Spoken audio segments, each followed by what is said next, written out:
Let's talk civilization today.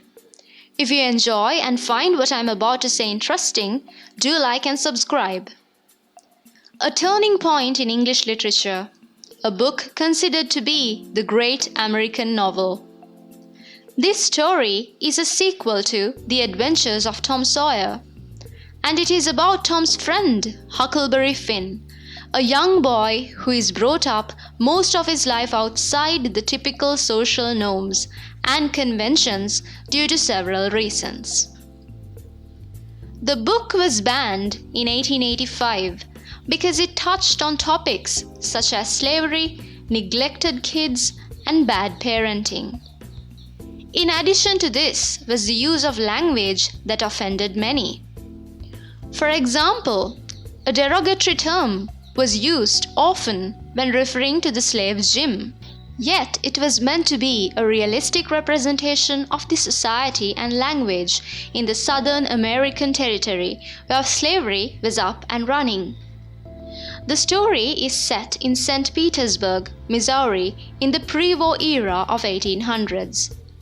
This is one reason why the writing style is more colloquial in nature. However, it was rewritten to be less racist by censoring certain words, adapted into different versions, and included in the American literary tradition later on. Let's straight away move on to Huckleberry Finn, the protagonist. An adolescent without a mother and a drunkard for a father. It is no wonder that he was brought up outside civilization, right? Wrong. After he and Tom Sawyer come into a fortune, he is given a chance to enter civilization. Huck is rich with $12,000 in his name. As an outcome of this, Huck is bestowed with civilizing of an institutionalized nature. Talking of the institution of family, he is adopted by Widow Douglas and taught by Miss Watson, her sister, on how to civilize.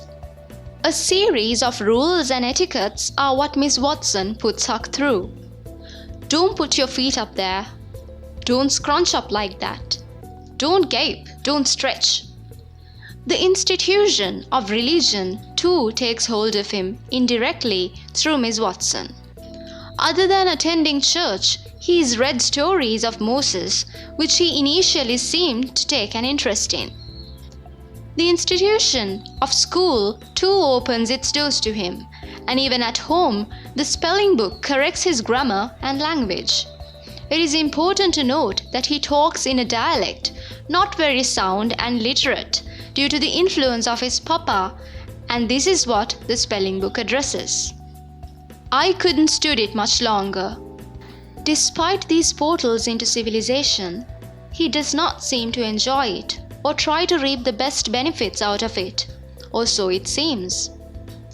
In reality, as he is an outsider, alien to this form of civilization, he sees the loopholes and does not hold back in questioning them. He does this not out of cheek, but with honest intentions of understanding what is new to him. This results in humorous outcomes, and through Huck, Twain seems to laugh sarcastically at humans who call themselves civilized. Upon realizing that Moses is dead, Huck loses interest in him as he takes no stock in dead people. Upon being threatened that he will go to hell if he doesn't sit up straight, Huck is beyond happy because at least then he can hang out with his friend Tom Sawyer. I wanted me and him to be together.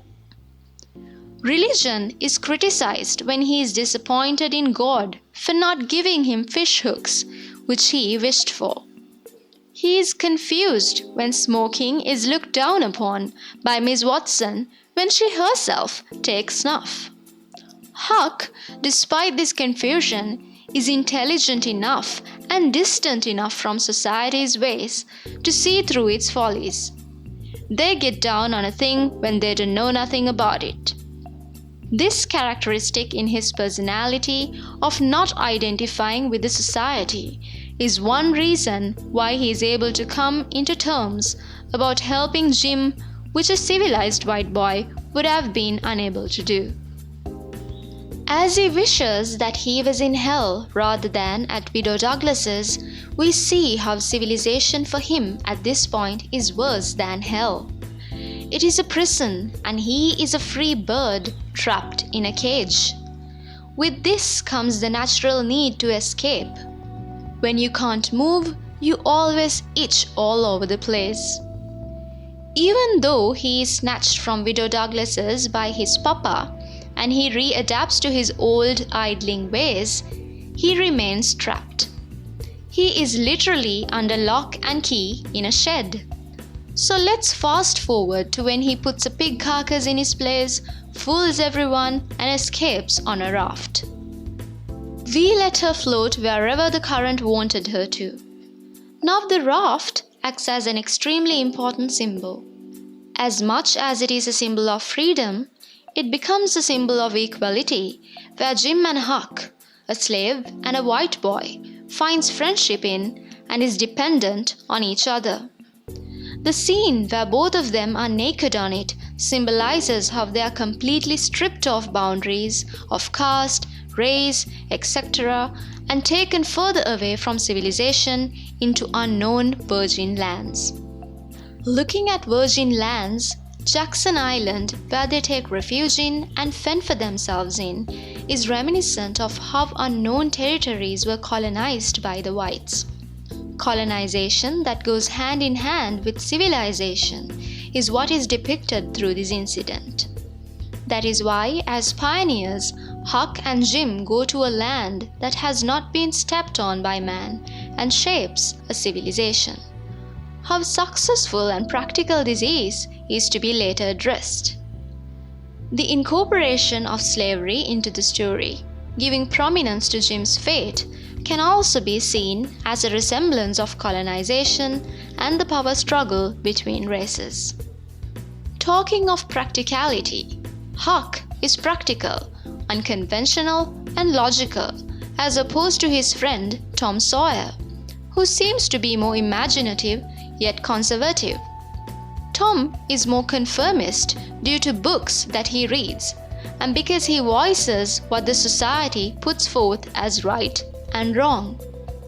For him, burglary is wrong. He says that men should be polite as pies to women. He considers himself higher than Huck and questions and belittles him with, "Why haven't you read any books at all?" Here we see how the literate is able to silence the illiterate, where civilization reigns. However, this lack of education on conventions is the same reason why Huck is able to question about Jim and the Grangerfords. He is able to see how illogical the concepts of race and status are. It is true that he goes through a moral dilemma, because he is taught civilization and religion for a short time. But it only shows the strong impact of brainwashing on a human being through these institutions, even when exposed to it for a very short period of time. This is why he too sees Jim as a property and almost hands him back. Is it right to steal a property if that property is a person? He sympathizes and humanizes Jim, and finally chooses hell by choosing to help Jim, and thereby he chooses humanity, free from rules stated in books and religion. Similarly, the traces of racism Huck shows, where we catch him thinking things like, "Before I could work myself up, to go and humble myself too." They too slowly lose hold of him as he gets to see and associate Jim. We catch Huck reading to Jim, relating stories of King Henry and dukes.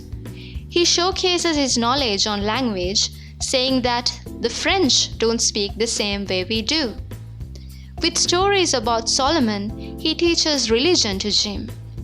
So, though he is civilized than Jim and takes pride in talking about these civilized topics, as they move further away from society, he becomes equal, dependent, and even starts to consider Jim as a paternal figure. Unfortunately, Twain also tries to show that these changes are only to be expected outside the norm, outside civilization. We see, for these two characters to survive away from man, they need to keep going back to civilization for resources. Disguised as different people, as Sarah Williams, George Peters, and even as Tom Sawyer, Huck keeps revisiting the city to get food and other supplies. I don't want no money than I already have, which is nothing. Huck understands that money is of no importance outside civilization, but within they have to steal in the lack of money. Civilization is what everything and everyone settles back to in the end. The spotlight is on Tom back again as soon as Huck steps on to human territory. Tom is shot and made victorious and is hero worshipped by Huck again. Tom Sawyer wouldn't be scared of a steamboat. He helps Huck saying, "I'll help you steal him," instilling and stabilizing the fact that Jim is a property and no more in human land. In fact, Huck's adventure, though momentarily is promising, does not seem to help him in the end or make him a hero. He gains nothing, as the father he escaped from is anyways dead, and Jim, despite all the risk he took to help him escape, has been freed by Miss Watson, giving the ultimate praise of being benevolent back to the white noble woman. What's worse is that he is yet again adopted. Aunt Sally, she's going to adopt me and civilize me, and I can't stand it. I've been there before. His distaste for civilization, which we saw throughout, seems to bring a ray of hope to the readers that he won't be long contained.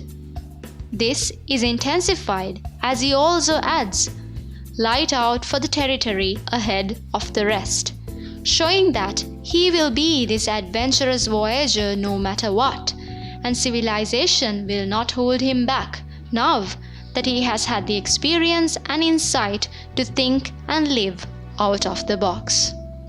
With that ends my reading on civilization in The Adventures of Huckleberry Finn. Like and subscribe for more content like this. Thank you.